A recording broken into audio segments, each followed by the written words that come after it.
Hello, everyone. It's Dan and Angela Clark on Sunday morning. All right. Well, as you can see, our topic is going to be about um, speaking to the lie and sharing your truth. Is it worth it? So we have so many lies and everything that are told, and we want to speak to them, don't we? But yet we're so fearful to do so because it might cause us some trouble, and we don't want trouble. And especially if our self-esteem is like, especially us women, we don't need more feeling bad about ourselves by speaking our truth and getting in more trouble and getting, kicked out, getting, I don't know, treated badly, beaten, whatever it is that happens to us. We don't want to go there. But I feel like, are there times when it is worth it though? And that's what I want to kind of go over today. And we have Grace with us again from Sweden. Thanks for Yes, joining us, awesome, Grace. awesome. And just sharing our heart about, situations which we're going to share with you in a little bit here, where it has been worth it, where me and Dan can say, yep, it was worth it. We can give you a prime example. So we will be sharing you that example where it was a good thing. But, and for my situation anyway, and Dan too, I've had it where what I said, what I've spoken, caused me to be shunned and kicked out of, well, in my case, the family, in Dan's case, the church. I call it the church, but it's Yeah, it's the it's Kingdom the Hall. Kingdom Hall. And that hurts. It hurts real bad. So then what happened for Dan is he's like, you know what, I'm going on. And you guys, this is absurd. And he went on. So he did the right thing. He spoke his truth, and he displayed what he felt was probably the lie. I did the same in my family where I said some things that I was very concerned about in my family and to one of my sisters because I was concerned that it was going to lead to something even worse. And I said it in confidence so that she could be there on hand for this other relative that really, they're super tight with each other. And I thought it would be important. So I did.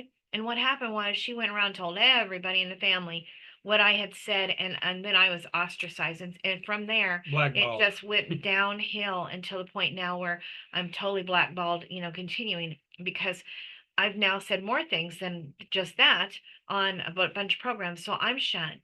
But uh, we want to share with you about the speaking. Do we talk about women speaking before, Dan, on I think here? so, but I want Oh to no, just wait. say, Okay, go ahead. yeah, I just want to say, this is like a big subject to Mm, speak or not to speak.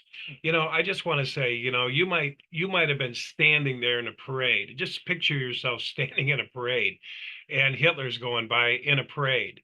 And you say, you're a liar. That's probably not the right thing to say at that time because he's going to pull out his pistol and shoot you between the eyes. If you're in an abusive relationship, the same thing can happen, right? If you're in an abusive relationship where a man is physically abusing you, it might not be the right thing to say, you will not do that to me again, because he might beat you to death. So, with this all in mind, I think we have to have parameters. You know what I mean? yes, Because you have to keep people safe. You have to true. be careful. You have to be careful you don't say something to somebody that maybe needs to be said. Maybe you want to tell somebody they're crazy. You're crazy. You're crazy. And he goes and jumps off a bridge or he shoots himself in the head. And so there's a lot of balance that goes into what we're about to say, because even in the movie, Angela's talking about women speaking. Yeah, They didn't go to the men and wait for them to get out of jail and say, you men are bad and you men will not rape us and you men will not drug us and rape us. We know it's you, because all of them would have been beaten and raped again and again because that was the custom. They would say, well, we're not raping you. We told you it's spirits coming in the night doing that, and we're not doing that to you at all. And how dare you accuse disobey us of us that and and disobey us. disobey us and be so disrespectful. You need discipline. And they could have been beaten to death or killed. But there was a time to speak in that movie, women speaking, and they did speak, and they had a private uh, meetings where they met over and over and over, and it was this ongoing dialogue. So in that particular situation, and that's what we want to specify here, in that particular situation, the time to speak was in private and make decisions in private because they could have been killed. And Grace watched the movie, and in one particular case, one of the guys got out of jail after these women called and had them hauled away for what they were doing. And the lady was going to go back and just stay with her husband. Like, I'm going to go back home and, give him some loving and tell him everything's okay. And the next day she was almost beat to a pulp. And, and so with regard to what we're saying is speaking to lies, a liar don't like to be confronted. Watchtower does not like to be confronted. When you say governing body, I think we might have passed a prophecy, something happened, you're out. Your head's chopped off, your family's ripped out from amongst you. And so there's a way and a how, and then sometimes there's no other way than like what I did, right? When I spoke to the governing body, when I spoke to the elders and said, I think we might have passed the prophecy, the generation prophecy. They whacked my head off and put me on apostate watch and cast me out like I was trash. And I'm glad they did. And actually, they didn't cast me out. I left. I wrote my letter and signed my letter, and I said, I want no more part of you guys. You guys are liars. But in that particular case, I had no choice because there was a crisis of conscience going on within me that I had to honor. And I think me and Angela is what we're talking about today, is honoring that part of ourself that has to speak the truth. Like, can I give one more example? Yes. I want to give the example of Grace. Many times, Grace, you speak up. You say things that need to be said because you can put yourself in the place of women who are being spoken over, who are being ignored, who are being shoved down, who are being, in a sense, said that's not that important. We're talking, it's guys.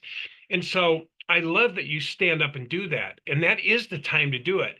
And you will not be liked for it because, different types of people, narcissists, controllers, authoritarians, they don't like women raising their voice. They don't like, in raising their voice, I don't mean being nasty or disrespectful. I mean just saying, why did you do that? I've heard you so many times, Grace, say, why did you just do that? Why didn't you let her finish? I think that's very appropriate. Now, to a narcissist, that sounds like, who's this lady? Where is she at? Let me get my hands on her. That's what that is. But the fact that you speak to it at that time is a beautiful thing. Even though it's not popular and it doesn't feel that good, it shows these other women that you are important. Yes. And that you don't have to get small and go like this. Dan, and here's the thing, Dan. Yeah. When we get small like that, it's not because we are being that way because we just want to be. It's just automatic. Yes. Because of trauma, Right. because of being And I'm not, that your pieces of crap or right. whatever. So, and I'm not saying that. I'm just saying the men want to find you. They want to hunt you after that. The woman who challenges them. Right. Who and that's what it feels like. Even though that's not the case, I think what me and Anz are talking about is confronting a lie in an effort to teach. I was working with save lives? Yeah, well, I was with a spiritual lady one time, and I wanted to work with her. I wanted her to teach me, right, Martha? Martha. And she says, okay, I've got one criteria for you, Dan. And I said, okay. She says, you've got to learn to eat shit. Just that point blank. And I said, what does that mean? She said, well, I'm going to tell you things that you don't want to hear, but if you're willing to consider them, and it had to do with how a husband should be, and a husband should clean the house and help his wife and do some of the thankless work. And she says, if you can handle that, you can work with me and we can have a relationship. And so I was like, cool. And so she did do some things like that, really hit my ego hard. And I go, oh, ouch, that hurt. I'm not talking to her again. And I went home and then I thought, man, she's right. So see, that truth that she was willing to speak to me in that particular case, I received it. I didn't receive it at the moment, right? They say nothing we speak at a lot of times to confront something is welcomed at the moment, right? But the next day, maybe there's a part of it that seeps in. Grace wasn't really trying to attack me. She wasn't really trying to, or Dan really wasn't this or that. And so there's this time period where hopefully the confrontation or the speaking out against somebody or defending somebody would be appropriate. You know what I mean? Yeah. Well, I mean, she spoke what was the truth. Now, what we found out later that that woman that Dan's talking about ended up being an ex-Jehovah's Witness, but at the time, Dan did not know that. She just was a lady that Dan worked and did some wood finishing for, and he mentioned to her that he might be leaving his faith and then he might need a little bit of help. And so she says, "Oh, I was just praying in the shower that I could help somebody and come on in." And so she ended up just knowing just what to say and just what to do and everything. And Dan could, well, he thought it was pretty amazing because she just says, "I'm friends with a lot of Jehovah's Witnesses." Like, but that was the truth, was she'd been one. Now So think she was about able that. to help and do good by speaking truth and exposing the lies. And so she did good. She risked, herself. She risked, but she was also careful, because if she would have told me the truth, the absolute truth, and nothing but the truth, Hmm. I would have ran for my life. I would have said, "You're an apostate. Oh my God, you're a witness." I would have never listened to her. So it was the right truth at the right time. Right. So she withheld that part of the truth, right? Because, like any good therapist will say, you can't give everybody the whole truth and nothing but the truth. Right. It's like a therapist, when you go to a therapist, he's got his pad out, right? And he's writing all the things down. Oh my God, a narcissist. Oh my, oh, codependent. Oh my God. Oh my God, he's angry. Oh, he's off the charts. He's going to hurt somebody. And as he's talking, he's got this whole list. And Yeah. a therapist told me one time, he says, when you're when you're going to help somebody and you got this whole list that you're doing with people, you got this whole list of things that person needs to work on. He said, you give them one thing to work on. And not the whole enchilada. Yeah. So with Martha, Too much. she could have given me the whole enchilada, the whole truth and nothing but the truth, but she tempered it. She pulled back and she says, okay, I need to work with this guy. I want to help him. He wants help.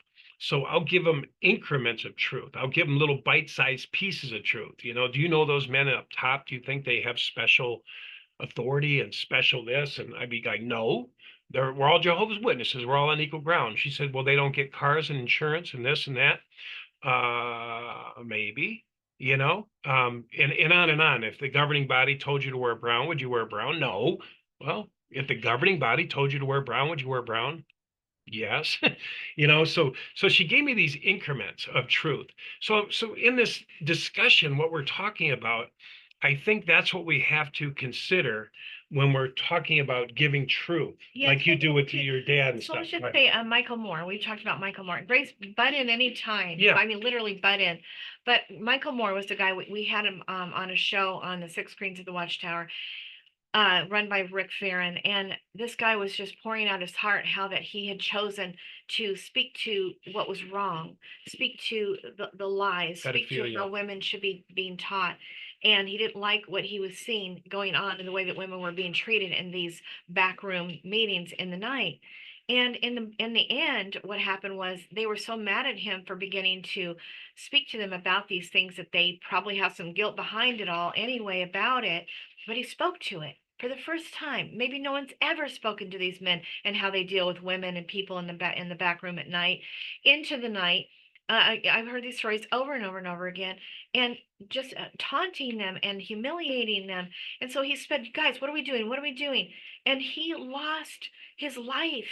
But basically, there was more than that he had, that he knew about was going on in there, and he just began to just try to help and say, "This is wrong. This is wrong." And in the end, they so ostracized him and so ruined him and so humiliated him and kicked him out of his house. He's living in his van, had nowhere else to go, on and on and on, that he just couldn't take it anymore. He was harassed to death and he just killed himself. So, was that worth it? All I can tell you is that he began the process of exposing. He even went to some other group that I felt like it was some sort of a media group, but I don't remember who it was now. But he told the whole story about having found these files on pedophilia and all these things about it. And then just shortly, within days, he was dead. So, I even kind of wondered, did he really kill himself? But anyway, whatever. They killed him, in my way of looking at it, regardless of whether he pulled the gun or not, because of the treatment that was intense. But was it worth it? And I say yes, it was painful, painful to have watched it. But it's like, it makes me think of what's her name, Parks, uh, Rosa Parks, who was on that bus and said, "No, I will not get off this bus. This is wrong. The laws have been changed. I'm not getting off. This is Sitting in the unfair. back. Yeah. I'm not sitting in the back. I'm not." And so, it was not easy for her because she chose to go that way. But it woke everybody else up the way that she was treated. And I say that Michael Moore gave his life for a good reason, because he began to say, we have pedophilia going on in these churches. We have lots of files in our filing cabinet. People are not telling what they need to tell. And I'm tired of how we're treating women in these back rooms at night and harassing and humiliating them and making them tell their stories a million times over, the same one in every which kind of angle, just to get their jollies, and following some stupid, dumb shepherding book where they're told to do it that way. And this is wrong and I won't have it. And he was speaking to it. So I think it was worth it. I do. And there's other things that we tell. So Dan and I, we had a situation. Grace, I for someone like Grace chime in for a story she might have or a thought. Sorry about that, Grace. Just in case she's got something to say about it, right? She might not want to. No, Yeah. I'm just listening now. What's great? What, Grace? No, I'm just listening to you. It's Okay. intriguing. All right. So if you want to interject anything, Grace, we're open to it. Okay. We don't want to shut you out, because what you have to say is important and your opinion is important to us. It's valuable. Um, But again, the balance the Angela's balance, talking about, right? The I balance. can't help but think me and Angela work sometimes down at the rescue mission. And a lot of those women in there are battered, wives and, this and that. And I think sometimes if you're in an abusive relationship as a woman or a man, and you do start getting your voice, you have to plan out, like your escape. Angela was being abused one time in her life and she didn't really know it. She was seeing things, but she wasn't seeing things. It's like you sometimes you can't put your finger on abuse. You don't know what abuse is. You've never labeled it. You've never known what it is. You don't know what codependency is. You don't know what boundaries are. You don't have a language. So True. you get sucked down. But once you start, then you have to start thinking, okay, somebody next door, your neighbor might say, you need to set a boundary. And you say, well, what's a boundary? Well, a boundary is when you don't let people do this or do that, or, you might have to speak to him about that fact that he smacks you on the face every day or gives you a black eye, Or cuts you down you or know, whatever. but what you have to think about too in regarding having this balance of speaking the truth to this, just use an example, a husband who's abusive and maybe hit you, you've got to think about it. If I do speak my mind, right, is it appropriate to speak your mind to a man who could kill you? Or is it better to think, to maybe plan like the women did in the women speaking or women talking, and get together with the neighbor and say, well, what should I do? He's been hitting me every day. Yeah, he's been knocking me around. What do you think? Well, maybe you should. I have a basement you could stay in. Maybe you could call the rescue mission. Maybe you could go with your aunt. Maybe you've got a friend you could call and stay there for a little while. And but you'll have to use discernment when it comes to speaking to the lie or sharing your truth. You know what I mean? Yeah, but Dan, in the story of the women speaking, Yes. they kind of came to the realization that after mulling it over heavily for 2 days, that our children are not going to be raised right if we allow this to go on. Once they realized it wasn't demons that were attacking them and causing them to be drugged and then raped in the middle of the night, that they realize, oh my gosh, it's our husbands, it's our teenage children. We can't, we have to do something about this. We cannot allow this to go on. So that was the bottom line of what they finally mulled over after they got past all the programming, the dogmas, the way that they believed in this compound, where they'd never even seen any other cities or communities of any kind. They'd never been anywhere. They weren't educated. They didn't drive. They didn't know how to read. They didn't know how to write. I mean, they were really, really locked down, but they literally had to just use their mind. they realized that it's important that our children be raised right, and God would not have it any other way. He would not have this to be perpetuated and our sons to be doing this to women. Now that we know our husbands are the ones who've been raping us and drugging us with horse tranquilizers and blaming it on demons in the middle of the night. So they had to come to terms with that and realize that this is worth it, that we make these decisions that we're about ready to make, because it's the future of our children, and it's our own sanity as well, because we'll lose our faith being so angry now that we know who's been doing it. If we continue, we have to make some massive changes. And it was very, very hard, because like I said, they don't even know where they're at on a map. They don't even know how to read a map. They don't know where they're going. There's so many variables of, oh my God, what do we do now? But if they stayed, it would continue. And so they had to make decisions for their children, and realizing that it's important to have an allowance of allowed to have time to think things through, and to then get your voice based on what you've thought and understood. Because they didn't say that I should have a right to read, because they didn't know how to read.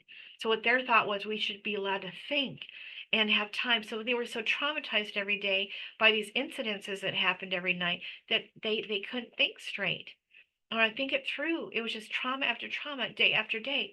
So they had to make the right decision. And in that case, they did make the right decision. You got to watch the movie and see what happened. But it was a painful decision. Yes. And I think But they put a lot of thought into it. they really did, and they made sure that they weren't going to lose their faith, because like the one woman said, if we allow these men to come back in 2 days, when they get back and they get out of jail, we're going to be beaten again and again and again and again. And we can't continue like this. Right. And we will. One lady says, I'll end up murdering one. I will. I'll kill him. And she said, so is that what God would have me to do? Be a murderer now? So it was tough. You got to watch the movie. I know we discussed it last time, but these are the kinds of decisions that we have to make based on safety for our children, our families, our sanity, and people our we own love. faith in God. Yes. Could I tell them about that time when we met? Yeah. When me and Angela met, I saw that she had been beaten down mentally. She had been beaten down to almost nothing. Spiritually, emotionally. And she was just really a hurting unit, and kind of lost touch with herself. Disassociation, she was really Trauma. fragile and weak. And so me and Angela became friends, and I became her friend and partner, and not sex partner, but just partner. We were like good friends. We worked in the same industry. And one day she decided, she says, I want to introduce Dan to my mom and my stepfather. And I said, oh, that'd be awesome. Let's go see. I was living with them. And all of a sudden, I see this woman that is like strong, and it's her mother, Indian, strong, with this, looking at Angela, like looking at this small person that I could just, do this. And I'm like, what is this all about? I'm just sort of observing, And so her mother looks at Angela and says, you've got a lot of explaining to do, little girl. You need to call your sister. You need to call your sister. And we won't go into that whole, but there was no need to apologize. It was a sick thing. And to ask Angela to do that, confronting her sister and saying, I'm sorry, and apologizing for something she wasn't sorry for, and explaining something that she didn't need to explain, and putting Angela, and even pushing her down further, just shove her into the ground. Just do this. And man, I'll tell you, something rose up into me, and I said, like, F no, something like that. I'll just say what you said, because I remember go ahead. So well. So he stands up at the table at the Black Eyed Pea, right in front of a whole bunch of people in the room, and he stands up and he says, F no, she's not going to do that or say that. And I'm like, oh my God. I'm like, yes, somebody stood up for me, because it was sick what I was being asked to do. And it's like being raped, really. Yeah, it might as well have been. But somebody said, that's not right. And they stood up for me, and I was so validated. And it was the beginning of my seeing that I was being mistreated, even by my mom, who was, supposedly trying to help me. But the truth is, she was trying to get me back into the Worldwide Church of God, and she wanted Dan out of the picture, because he was not encouraging me to get me back into the first cult that I grew up in. And But Dan was sent by God, I know it, to defend me because I would have just died. I wouldn't have made it. It was too It strong, was too strong. but it was automatic. There's a part of me, Yeah, it I was. think it's because my mother was abused. Yes. And I used to watch her be abused. So I got my voice very young, very young. I was a little boy this big when my brother was talking at my mother and I threw a pan at his head. And I was like, don't ever talk to mom like that because I saw this, my mother's being squashed and crushed and disobeyed and not listened to. And so I learned very young to be an advocate, sort of Well, you like spoke to the Grace is, problems, Evangelist, to what to was speak to wrong. problems. I just spoke and it was autonomous. It just said, to hell she will. No, that ain't going to happen. And I was like, wait a minute, Same with her think about mom. this. This was my future mother-in-law, stepfather, that were absolutely, absolutely 100% now going to say, absolutely not. He's not in our life. Oh, no Yeah, way. that my mom He's even too said that. strong of, yeah. She even said one time that man there I'll never accept him into this Yeah, family. she's And that's right in front of me. okay. That's okay. Because what I did, like what we're talking about, confronting lies, was the right thing to do. Angela had had enough. She couldn't take anymore. Mm. And she didn't have the wherewithal. She didn't have the energy. She was living with her mom for a little bit. She went back to stay there for a little bit because she was abandoned Yeah, about 4 months. from her ex. Almost 4 months. She was abandoned, so she went back to stay there. So what can you say? And my mom did bring me back to whole health. I was pretty skinny and about dead, so she got me back to Yeah, good she health. did. She did some Physical good health. stuff. She Yeah. did some good stuff as Thank well. God. And I had a room to stay and I was safe. I mean, Yes. not mentally, emotionally, spiritually, but I was safe, you know. And So so that was a beautiful thing. So that there is one example of the right thing to do. yeah, And I was strong enough. I had my own business. I didn't need her mother-in-law in my life. I didn't really care because sometimes truth has to come out. Sometimes we have to speak the truth. Or, what if we let somebody get killed? What if we saw somebody on a train track, a little baby sitting on the train track, and we said, "Well, it's none of my business," that would be cruel. We'd have to live with that too, that somebody got hurt right. because I didn't take action. Right. So let's just talk about it, Yeah. that story that I said I was going to tell earlier on. Okay. So Dan and I were on a little family, what do you call it? Family Getaway. Getaway, and it was a small reunion kind of a thing. And I've been witnessing this one relative that was going on the trip. He'd been like for a long time speaking about how his wife had dementia and how that she was getting worse and worse. And he'd always be, pointing out to her when she like missed a word and filling it in for her and laughing and laughing and just kind of making fun of her really. And this happened day in and day out. And I've been hearing this for a good long time. I feel like it was been a couple of years. And so we went on this trip, and every day that we were with her, she got sharper and sharper. And we treated her like a real human with no problems. And by the time that trip was over, and it was about maybe 3 days total time that we were together, she was sharp as a tack. She didn't miss any words. There was nothing that spelled out dementia in any way, shape, or form. And she was fine. And we're like, oh my God. So we're at the last day before we're not going to be with them anymore. And Dan and I just spoke to it. We said, you know what? There's nothing wrong with you. Right in front of this guy, relative who's been saying this to her. We said, there's nothing wrong with you. Nothing at all. You're perfectly fine. You're sharp as a tack. Do you notice how you're not missing words now? Do you notice how? And she's like, I just like this look on her face, like, yeah, oh my gosh, I am fine. I am not forgetting words. What is going on here? Kind of like that. And so she has been, now we talked to her the other day. She is perfectly fine. Nothing's wrong with her. And I think she woke up because we just spoke to it. Yeah. Yeah. And what we noticed when we were there, remember, we're outsiders, right? We're outsiders, so we can see what's going on, right? It's like they say, like the dot on your forehead, you can't see unless, you hold up a mirror. Well, we happen to be the mirror. We were looking at this thing thinking, boy, there don't seem to be anything wrong with her. But here's what was happening. Not only did this person say she's ready for the nursing home, it's time. It's time for her to go to the nursing home. And then the son-in-law, we need to put her in the nursing home. And then the other son-in-law, mom needs to go into the nursing home.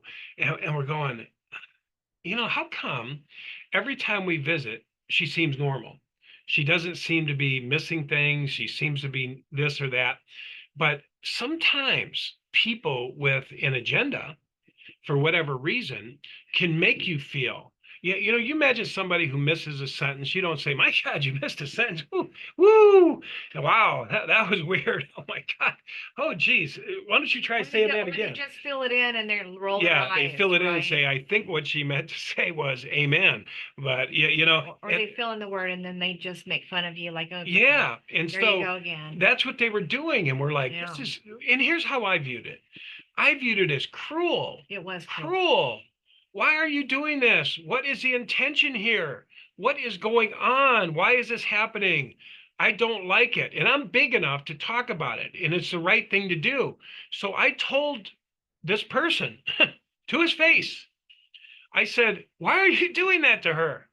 Why are you acting like she forgot a word when she speaks a word?" I said, I had a sick mother, and she would say, "Dan, do you think people know I'm nervous and I'm like having a little breakdown?" And I say, "No, absolutely not, absolutely not."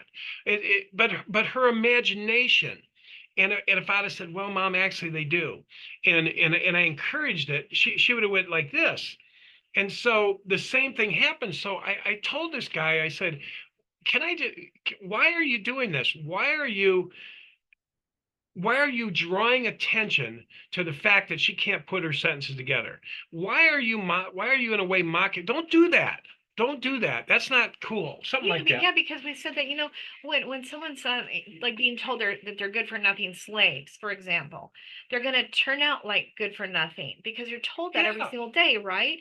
But you would never be told that at your workplace. But and here you are, and you actually begin to believe it whether you know that you are or not. And so if you want to build somebody up, and especially if it's your wife or something, you want to build them up, not tear them Not down. put You them want to down. up, keep them up and not exacerbate the problem. So that's what was happening, and we spoke to it, man. And here's what happened. Here's the good story. Yeah, There's a great ending to I it. think I already just shared it. No, No, no, okay. because the lady got up the next day and she says, "I like what you guys said, Oh, yeah. and I like how you said it." And she was like this, like a spring chicken. Yeah, She yeah. was standing up tall. She wasn't hunched over and beat down and being told every day she's misspelling, whatever it was they were telling her. Joy, She had great joy. energy. And she was just like this. She was just up. She wasn't missing a word. She No. was hitting on all 12. Oh, And yeah. we were going, whoa. And she says, "I'm glad I finally got to know you guys." That's what she said. Isn't that beautiful? Yes. She says, "I'm glad." Now, what does that mean? Does that mean they were lying about us too? I know, it made me wonder what the hell they've been talking about me? I know. And so here they were, this little group, just taking this lady, like they do. Unfortunately, I'll just say this: when people are getting near dying, a lot of times people will all of a sudden move in. I'm going to go in and help grandma. Well, I don't think like that, but I know in my family, when my dad was dying, all of a sudden, all these neighbors came in and people that never ever associated with my mother ever were there standing on the porch. I'm on my phone going, "What's that girl doing?" So I spoke to it. I did. I said to my brother's wife, I said, "What are you doing over there? What are you doing at my parents' house? You haven't seen my mom in 15 years. You said she's nuts and belongs in a mental ward. What are you doing over there?" She walked away. She left and she said, "You're right." Why she was there was because my dad just died and they were signing a quit claim and they were all wanting a piece of the house. So my brother's wife was there on the porch ready to collect with my brother, but wouldn't have nothing to do with my mother, but just she was given like a speech, like my mother was a good person and my mother was this, but she just wanted to be on the quit claim with Paul. But I spoke directly to her. I went on my phone and said, "What are you doing there? Why are you pretending to be my wife's friend now?" I didn't know they were all intent on getting a piece of the puzzle. Yeah, you hadn't figured that out yet. See, I hadn't figured it out yet, but I did. I don't know why. I just speak to shit like that. But the long story short is that was resolved, and there is a time for things like this. And like we said, this lady, she sprung up. It was a beautiful thing. She got a sense of herself because somebody came along and stood beside. Angela got a sense of herself. Angela also gave me a sense of myself. I had low self-esteem. I walked kind of hunched over. I was sort of beat up too. And Angela said, I'm going to be by your side. I'm going to stick with you. You're a good man. You're a good man. Even times when I said, oh, I got divorced and I feel like I didn't work hard, she goes, oh no, you worked really hard. And Yep, yep, yep. I totally realized the truth about it. I just think, when I had to share with my sister, as I shared earlier, about what I saw going on in my family, that I was really bothered about it, and I just needed to speak, in case there's anything that you could see a spot where this could help when you talk to this relative, because you guys are so close. um that was so important. I felt that was my duty, and I can't just keep everything under the rug. And I think that everybody feels like that there's things that going on in our families that we just cannot let anyone outside of this anywhere. We don't even discuss it within the family. We don't discuss it outside the family, and anyone who brings it up even inside the family is to be shunned. And I'm like, okay, what was that worth it? yeah, because it don't feel good. No, because I did not feel that she was going to do that to me and expose me to the whole family of what I was concerned was maybe going on. And so it's painful, guys, but I think that it was the right thing. And are there things that you could think of? And I'd like to hear what you have to say, that you feel like maybe you should speak to it. I mean, as I said before, I think there's an awful lot of sexual stuff that goes on in our families and things that have hurt us deeply, that we are so fearful. A woman we were just talking to yesterday saying, Angela, if I say anything to my ex worldwide mother, no, she's not ex, she's worldwide, she's United Church of God, I believe it is, but she, at least she was. That if I say anything to her about these things, about what happened with my stepfather and what he did to me and blah, blah, blah, I bring all these things up, she will never speak to me again. Yeah. And so there's so many things like that, where there's things that people really, really do to get healing, to get validated. They need to bring these things up. But especially in a worldwide community, Dan and I, we feel like that we've seen the JW community rise up and speak to these things. We saw in the beginning where they were afraid to speak at all. But we saw them spring out of their shells and come out and speak. And Grace is one of those that speaks beautifully. Yeah, yeah. A rare Jehovah's Oh, Witness, yeah. ex-Jehovah's Witness. Yep. But they came out. Now, Worldwide Church of God, my friends in there, oh, they're not ready. They're just beginning, maybe at the very beginning stages of coming out. They're so afraid to even hear this stuff, like as if that's wrong. It's disobedient. It's rebellious. It's not, I don't know, somehow it's just wrong, wrong, wrong. But I say, so what? To me, I'm like, I've come far enough now, having been completely ostracized from my family. It's like, what more can you lose, right? Yeah. And so for me, it's a little easier. But for somebody who's not even used to seeing anyone come out, I would maybe be a person that they've seen in the Worldwide Church of God who comes out and says the truth about what they've experienced as well. And I'm going to here to tell you, my life went on, and I'm not stuck. I have a little tiny bit of PTSD that will come up when if I'm very abused badly by someone here and there. But very rarely does that happen to me. Insecurity, yeah, I struggle with some of that still. Self-esteem and loving myself as I should. I'm getting better by saying that I know who I am, and I speak to who I know that I am beneath it all. Myself that is my God-centered self, that's full of the God, attributes. And I speak to that. I am that. And the more I do that, and I realign myself with who I really am and who I know I really am, aside from the shadow self of all these false programmings and beliefs that are not true, the better I get. So I feel like, I'm doing my part to share what I've experienced, so that I will give permission to my sisters and brothers who need to come out and say what they need to say. And God bless them in saying it. There's some painful, painful stories. People very ashamed of where they feel that they've gone to and had to go to, or landed because of being so badly abused. I love them anyway. I do. It's painful to see it. I know that my story was painful in the beginning. It was very painful to watch me. People would look at me and go like that. Like my energy was so bad. My self-hate was so strong that they would just step back, like as if they saw a ghost or something. I'm not kidding. I'm not just saying that. And it was disturbing to me. Like I'm scaring everybody away because of my intense Yeah. self-loathing and hatred. So I've come a long way too, but gotta start speaking out what is wrong and be honest about it. So I'm always saying that. But anyway, anything to say, Grace, before we wind it up here? Gabrielle, we're probably catching her at a really late. She's in Sweden, by the way, so she might be half asleep. Maybe bedtime. She might be already asleep. No, it's not that late. It's only like 10 o'clock in the evening. Oh, good, good, good. You're. I can't hear you too well, Grace. Are you close to the mic?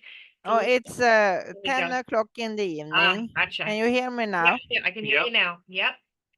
I have to hold the mic in front of Ah, me. got it, got Mm. it. Gotcha. Any thoughts you have about any of this stuff, Grace, or any experience you want I to had some thoughts, but I forgot what I was going to Oh, say rats. now. But No, it's I think it's really important that we put focus on our feelings, because too. you're I think, at least as a Jehovah's Witness, you're used to just shove down our feelings and pretend like everything is okay. Right. And we should speak to our feelings and really tell people what we think. But there is a time and a place for everything, of course. But I mean, when she started to talk about Anthony Morris and that he had made a mistake and it had been in the watchtower, I was just surprised. And then it just came natural to mention that they bought him a house to live in, Yes. that the Jehovah's Witness bought him a house. I mean, the governing body, I guess, for the leading the financial department. But I mean, it just came so natural when we talked. And I just felt such a relief afterwards. Like, what if I hadn't said? I was terrified to say it. But when I did, I was so, it's such a nice feeling when you can be authentic. And it's the strongest vibration is when you're being authentic. I agree. And people just, they can't sit on you then. They have to listen when you're being authentic, because you come off really strong then they can't stop you then. So, You're so and right, Grace. I did send a few letters also way back, maybe 20 years ago, that they didn't answer. But I'm just thinking now, this movie, women talking, and your show and everything, and the thing you talk about is like, what is the worst case scenario?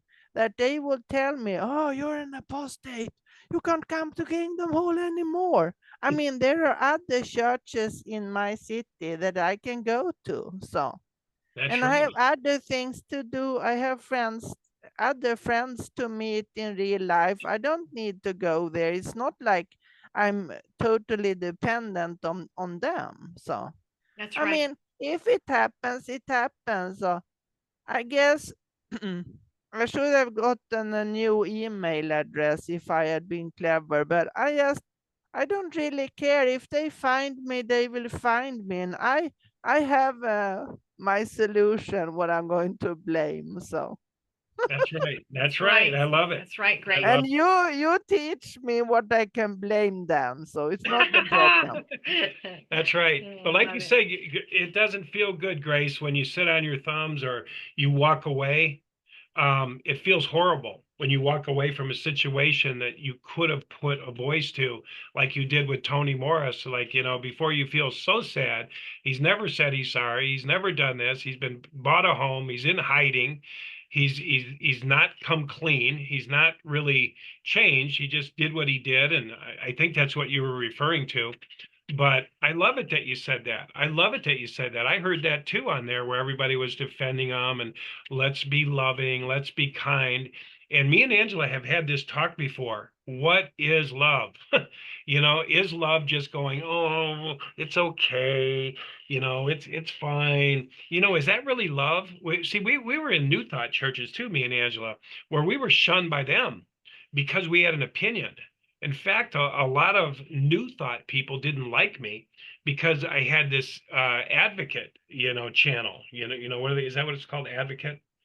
Where you're speaking against religion, they're like, oh, we shouldn't speak against anything. We're neutral. In a lot of your spirituality, you're considered a bad person if you take a side. If you, like me speaking against governing bodies, they're like, oh, just let the people worship as they will. It's freedom of religion. And it is.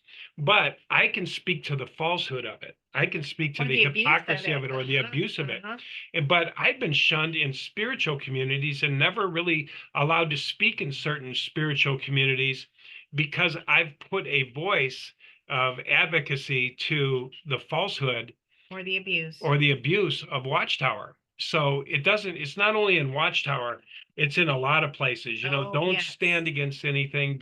Just be back. Let the people do whatever. Just wish them all well. God bless you. God bless you. God. But me and Angela have said that before. What would love do? Instead of saying what would Jesus do, what would love do? Would love stand aside and let a woman be raped on the side of the road, or would love say, go get the bat out of the back of the car and hit him over the head, or pull him off her and wrestle him, or whatever you got to do. What does love look like? Love isn't passive. Yeah, like Jesus standing front of the Pharisees, calling them whitewashed graves and hypocrites and offspring of vipers, was not passive. Go ahead. no, I mean, the thing is that in that situation, I told you that I was sharing with my sister about what I was seeing, and I'm very concerned. Well, I did get to that person that I was concerned about for their protection, and she was very well aware of my stand, and so I've lost my status in the family. They have nothing to do with me. They've shunned me, put it that way. And they don't want me to be in the family because I quote cause trouble, right?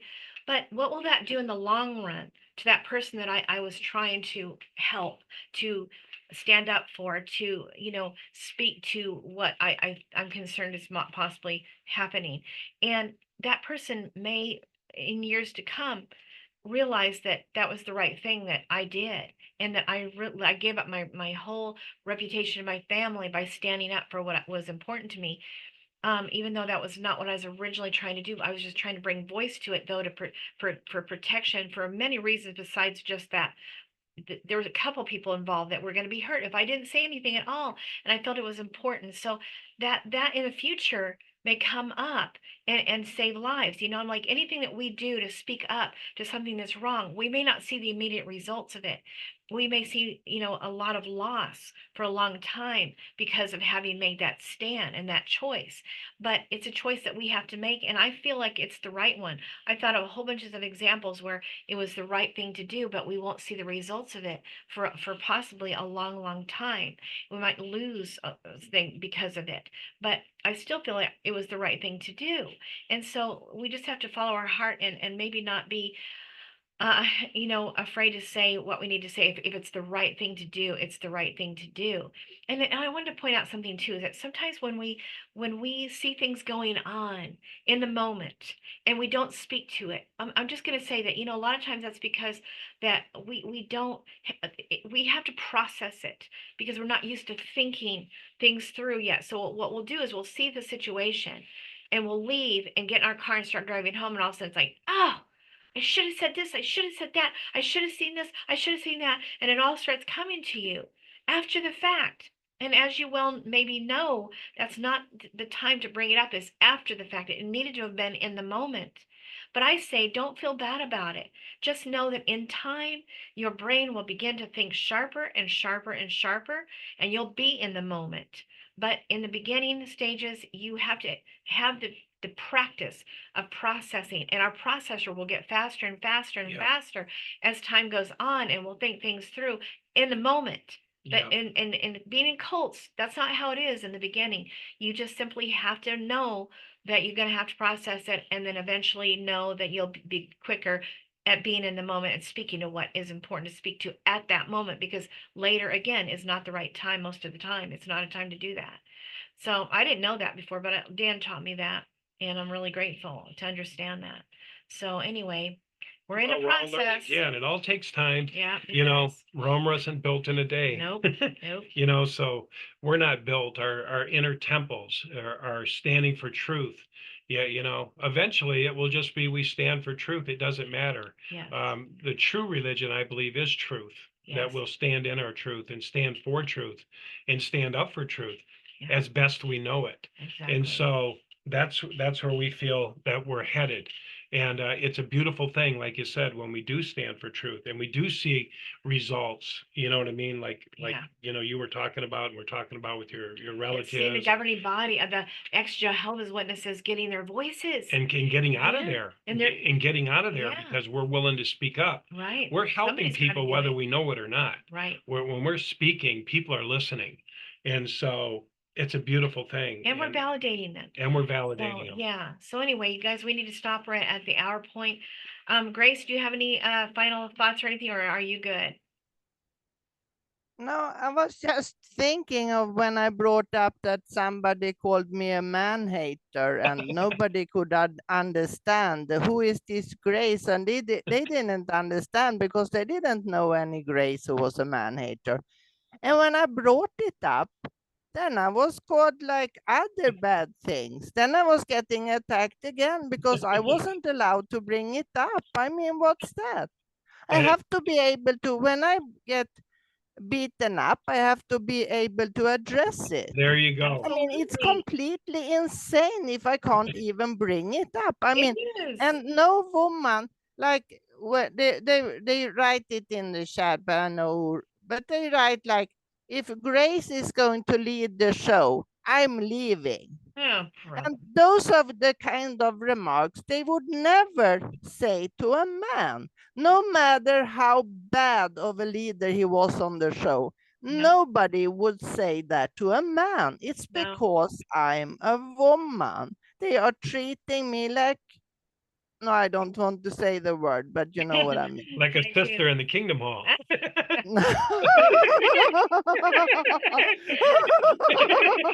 Did they just turn the mic down on me? I mean, you're in the hall and they're like, yeah, it's like, that's what's going on. And but like Grace said, if you are going to take a stand, you've got to be willing to take a few shots. They're going to take a few shots at you. You're going to get a few bullet holes. Yeah, and especially Grace, like there's certain things that I've heard you say here and there that I'm like, yes, right. But the guy was going to be highly offended, and then the women who stand behind that guy are going to attack you because you attacked their man, get it? And not even their husband, but somebody that they back up or they support. And so how dare you cut this guy down that I support? And so they're going to let you have it because it's just how the women are in the church, isn't it? Yeah, but It's what they do. I'll It's a guarantee men you. church. Yeah, I'll guarantee you though. There's men and women back there going, yes, Grace, Yes, yes. amen, amen. Yeah, or guys going, this is going to be good. This is going to be I mean, real good. I can't wait to see the outcome of this. I find it kind of childish if you are supporting somebody who is doing something wrong. I just feel that's childish. It is. Yes, I It is. it don't is. understand why they do it. It's just Well, they call it it's a name calling. Jehovah's Witness thing, I guess. They call it name calling, and it happens in media a lot. When somebody's on there, they have to call it a name. She's a bully. She's a whatever. If she's going to be on, I'm not going to be on. Grace, is she going to take over the show? It's name calling, and it's just to stop a force. You know what I mean? It's hopefully they can label you and you'll stay away. But the truth is, I went on there last night very late, and it was like a bowling pin going down an alley trying to hit the balls. I didn't care who was on there. I didn't care what anybody said. There was a lot of different people listening. I'm going to make my point, and I'm going to leave it out there, and you can like it if you don't like it. And it was totally against everything that was being said, everything. And I just left it, and nobody really disagreed. It was just said, and I just let it be. But he was realizing that any minute he's going to get attacked, but whatever, right? So I don't know. I think another problem too is it's codependency because, like I said, some of these women back up some of these men that are in there. And so if they see that you're attacking this guy that they are always defending and always believing in and always backing up and supporting, and they see you, a woman, coming in and attacking this man that they put up on a pedestal, then their codependency on protecting him, because that's what codependency is all about, where you defend people, and you feel like you have to, is to be loyal to them, and it's a codependent way of being in life, and they haven't learned how to not be there. They haven't learned how to stay in their own skin, in their own body, in their own lane, and don't worry about, let that guy defend himself, right? But in the programming said that women should be not saying these kinds of things. They should be honoring the man, and all this. And so when you're not doing that, then it's kind of like, I feel like it's codependency on some women's part, because they don't know how to, I don't know, stay in their own lane. They have to butt in other people's business and defend the accuser, the oppressor, their person they put up on a pedestal, whether they're an oppressor or not. They're going to still defend them, and so they're going to cut down any woman. They've done it to me too, to cut you down because you stand up against what they have just said, that they think are so high and mighty. How dare you, woman, speak against this man that I think is really awesome, right? And so, and there's several people on this program we're talking about here, I won't name it, that are like that, and these women stand up for them. So I'm like, you know what, whatever, dudes. I'm going to say what I feel that it needs to be said. I'm going to speak my truth. And if you don't like it, that's fine. And I don't have to come on here anymore either. And that's what I've chosen to do mostly. So, And when we do speak up, we don't have to be perfect. no, Usually when we speak up and say something, it's always a little bit awkward, that's true. and we just got to let it be. And Yeah. and people are going to capitalize on that. People are going to sense maybe we weren't as strong as we could have been, and they're going to attack it. You know what I mean? Yeah. But nevertheless, like Grace said, like we've said, it's sometimes better. I mean, we spoke to falsehood when we were out of town, and it was a beautiful thing to watch somebody perk up. And you'll see the same thing, Grace. Eventually, I know there's women out there that are listening and going, thank you. They're saying thank you. Maybe they don't Absolutely. have the voice, but they're going, thank you. There might even be guys, going, wow, that was awesome. Yeah. I felt that way. And you know what? Sometimes we don't get it right. So what? That's right. I've not gotten it right at times. And so what? Are we not, do we have to be perfect? Can I make a mistake? Can I say something a little wrong? Can I say something maybe I wish later I wouldn't have said? Yes. So what? People have to make such a big deal, especially for women, to cut down anything we don't do exactly right. And I'm like, whatever, get over it. I Oh, don't know. You know what I mean? yeah, women are getting very scrutinized. It's really Yes. annoying. They're just checking them like, oh, what did she do now? Did she breathe, or what did she do now? Right. It's true. It's Yeah. like, and I have no problem honoring a man if he's doing something good, or complimenting a man if I think this is good. I have no problem with that. But I wouldn't honor and complimenting a man who is behaving bad. I wouldn't No. like, Mhm. no, that's wrong. That's just Right. wrong. That's right. That's And right. that's what's needed in the world. I agree. We need people to speak up. We need Yes. people to be whole. Yes. We need people to speak to wrong. And yeah, there's extreme situations where you don't speak or you're careful how you speak. But there's times where you put a foot in there. You just put your foot out and say no. Like I did with Angela when her mother was, doing that thing to her. You know what I mean? Yeah. I said absolutely not. So there's times for that. So I think we're safe, in what we've been doing. You know what I mean? Too. And I just want to bring this up on this show that I did just an hour ago, but it was the Proverbs 31 woman, because that's such a beautiful, beautiful example of what a woman should be. And it's absolutely not the example of what I saw women were to be in the Worldwide Church of God or in the Jehovah's Witnesses. The woman in the Proverbs 31 was strong. She was a businesswoman. She sold things. She bought lands. She had lots of servants she guided and directed, got up early to give them their assignments and whatnot. She kept things organized. She made her husband to increase in wealth. She was valiant of a woman, strong businesswoman. And that is not the kind of woman that the Worldwide Church of God or the Jehovah's Witnesses have built. They've built women who are not like that at all. They're shy, they're low self-esteem because they've been treated that way. And that is not the example of the perfect woman in the Bible. It just isn't. So to me, Grace is more like the Proverbs 31 woman than most any Jehovah's Witness I can possibly think of, including worldwide. Yeah, and that label, the scripture, Proverbs 31 could be the same thing for a man. He's industrious, he's hardworking, he goes out and buys and sells. It can work True, either but see way. how we're equals? Yeah, You it's know? not just women should be like this. They're always saying women should be like this, and that's not the case. Women and We're men, not supposed to be weak, and that's the point. yes, We're not meant to be weak, and that's what I feel like the church roundabout, for the most part, has built, is women who are the not head strong of in their every own man is a right. woman. Right. Wives Women be should be obedient obedient to and their subjective husband, to the man. right, and all this Yeah. kind of stuff. And And I got no problem with Grace that. wants to say Yeah, go ahead, Grace.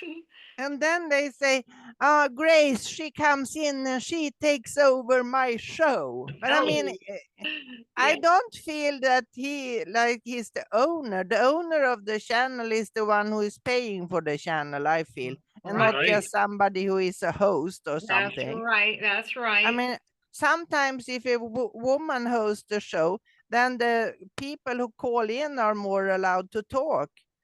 And Yes. I just noticed that if there is a young woman who talks a lot, nobody say to her like, "Oh, you're taking over my show."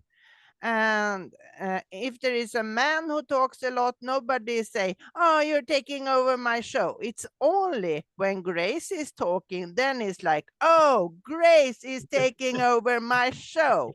Don't you think I notice those kind of things? Oh, And yeah. I'm not Oh, yeah. alone. I'm not alone to noticing those kind of things. Other people notice also. Yes, they You know what do. I'd like you to say one day, Grace? What? When they say, Grace, we want to ask you, why are you taking over the show? I would love you to say, because I like doing things like that. I heard that. I saw that in a movie one time. This gang got together, this big gang. It was called the Warriors, and they were all like getting together, and they were coming in on subways, and they were all uniting. And then one crazy guy comes up and he goes, "Boom!" And they all scattered, and they had to try to get back home to Queens and all the different places. Well, when they finally caught up to the guy, and said, and they were surrounded by 50,000 warriors, and they said, "We just want to ask you one thing before we destroy you." And he said, "Why did you do that? Why did you do it?" And he goes, "Because I like doing things like that." You know what I mean? It was funny. Ball Anyways, games crazy. and I know stuff. I'm crazy. Yeah, that's my problem. I like to take over the show. I I love it, crazy. confess. I think sometimes when I lead, it's a better show. I can feel. It is. It is. No And doubt. some women can, they are allowed to talk. Then more women come in and talk to me, and that's what I like. There And you go. besides, often I have been gone a long time. Like I was gone 3 months in the summer, most of the fall. I was just on maybe once a month. I wasn't on all the time like the men had been on every weekend, and still they were attacking me as for being there a short while. Like, you should be quiet. I have been quiet for the most of the year. What's your problem? Well, yeah, but I mean, that's the way that the church has always taught us women were to be under subjection. If you speak on the stage, you got to have a covering over your head, all these rules about women speaking, and so it seems like there's still an order, don't you think? And it seems like nothing's changed, it's crazy. Anyway, Yeah, it's I like don't think, I'm still in Kingdom Hall. That's right how I feel. yeah, it's like being in the kingdom all over again. Yes, It's hard for people to change, I think. it is. Anyway, It is. well, I think Well, we good should. show. Good Yes, show. thank you, Grace, for coming Thank on you. with us. Thank you so much. We really do We always appreciate it. appreciate all the other perspectives because, as we talk about these things, it's nice to validate each other. It It's is. nice to say, yeah, that makes sense, and have other people, we don't want everybody to agree with us, but it's nice to have that camaraderie and, Yeah, it is. because we're all trying to be spokesmen of truth, and, we are trying to confront lies and falsehood, and we are trying to speak truth that, changes and validates each other, Right, so and there's nothing wrong with that. no, and Grace is coming on and with these guys who are speaking this crazy stuff sometimes. And she's saying, yeah, but, right? And they Yep. don't like it. They feel threatened. So, no other woman's willing to do that. I mean, maybe I do sometimes, but Grace is freely able to do it, and they are pissed. Anyway, I say all the more power to you, I like to Grace. watch the show. I'll be listening to Grace, and then I'll be listening for the feedback. I'll be like, man, this is going to be great. You know, and I hear the voices trembling, Grace, I don't know why. It's like a show to me. But I saw that he made a sign like he was shooting himself in the head, and he did that like 2 times Oh my over me. Wow. And also the guy who leads the show, he shut down the show because somebody was angry on me. Like he shut off the show. The entire show was Wow. just deleted. Yeah. I saw somebody made a comment on YouTube and they said, I love you, Grace. Somebody said that. I love you, Grace. Oh, I Somebody like said that. Oh, was it a man? I don't Who know. I'll was look it? on there, but they that's what they said. I think it was a woman, but it was like, I just love you, Grace. I'll I look it like up. that. It was on one of the last shows we did. It's on the comments. Nice. But it was really, that was a nice thought. That Just loves is. the transparency, Yes. loves the Honesty. integrity, Yes. the highest way we can show up integral,